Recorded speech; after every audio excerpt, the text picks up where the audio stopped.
So it's the playoffs, right? And the Eagles are ready to take on the Packers. This is going to be big time stuff. It's at home, starting off the postseason. I was going to say season, but the postseason, and this big time stuff. And today we've got a 10 keys to victory for the Philadelphia Eagles. What's going to happen? I think that the Eagles will win, but this is going to be a really good game because this is what starts it all for the Eagles with Jalen Hurts back. And they are peaking at the absolute right time. Now, let's get into it for the Eagles' keys to victory. Number one. It is all built on Saquon Barkley. It's not hard.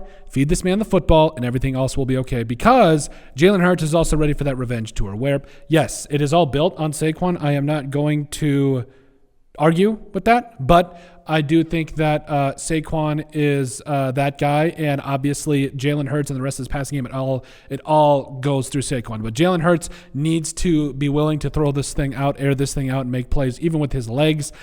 Be careful, obviously, no more injuries, please. But I think that overall this will be something where Jalen Hurts and Saquon will make the entire NFL pay. This is the Jalen Hurts revenge tour. Number three, the defense leaves no doubt, not the yard.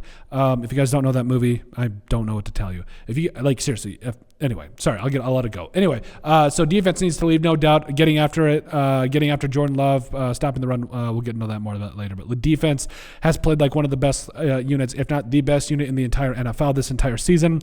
Let's take care of business. Number four, Josh Jacobs is public enemy number one, where it's all built on this. They're just like the Eagles in that facet where it is all built on Josh Jacobs. If you can find a way to shut him down and make Jordan Love beat you. I mean, Jordan Love is a really good quarterback. Don't let him get into a groove, but overall, you got to take care of business. And that, again, the run game is big, but it builds the passing game. And so that goes for the Eagles and that goes for the Packers. You got to stop Jordan Love, but at the same time, if you stop Josh Jacobs, it really makes it a lot harder on Jordan Love. Same things goes for the Eagles, where let's run the ball and let's pick apart the Packers defense. A.J. Brown, number one tour in the playoffs. So you got to go and play like you're the number one wide receiver. You have to be the alpha here, and I think A.J. Brown can do that. Sounds like Jair Alexander and company are out on IR, so we need to come alive game. We need a come-up game where A.J. Brown leaves no doubt himself. Number seven, we're peaking at the right time where we did not have Jalen Hurts these last couple of games. It is what it is, or this last game. Well, largely these last couple of games. And we got to go out and make plays, and we got to go win this thing. But we are peaking at the right time. Injuries are coming together, and it's going to be a lot of fun. The pass rush needs to get after Jordan Love, where this is a really good pass rush, and if it can make plays, I think that things can be really, really good for you.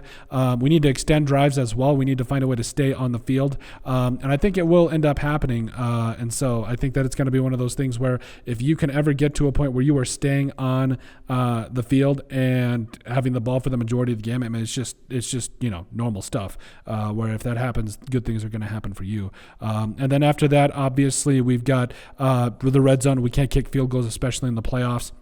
It just is what it is. We cannot have that issue as well. As far as injury reports, real quick. So it looks like Trevor Keegan, the guard, as well as Byron Young will be out for the Eagles.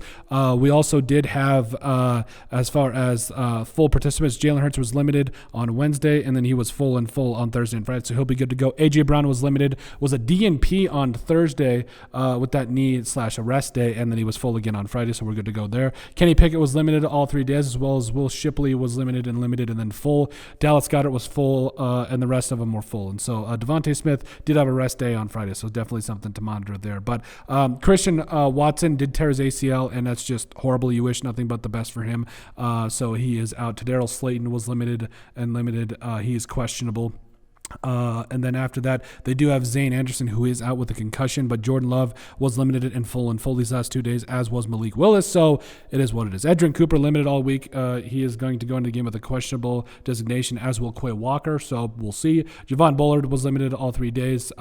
So between Javon Bullard, Evan Williams, and Brenton Cox, all limited and all questionable. Andre Dillard was limited and full with a concussion, but still questionable. Romeo Doubs, he's going to be good to go. So overall, injuries are covered. We know what we got to do to win this game. Let's go out and do it. But overall, at the end of the day, let us know what you guys think. Our 10 keys to a Philadelphia Eagles win over the Green Bay Packers. Make sure you guys like, comment, and subscribe down below, and we'll see you on the next video.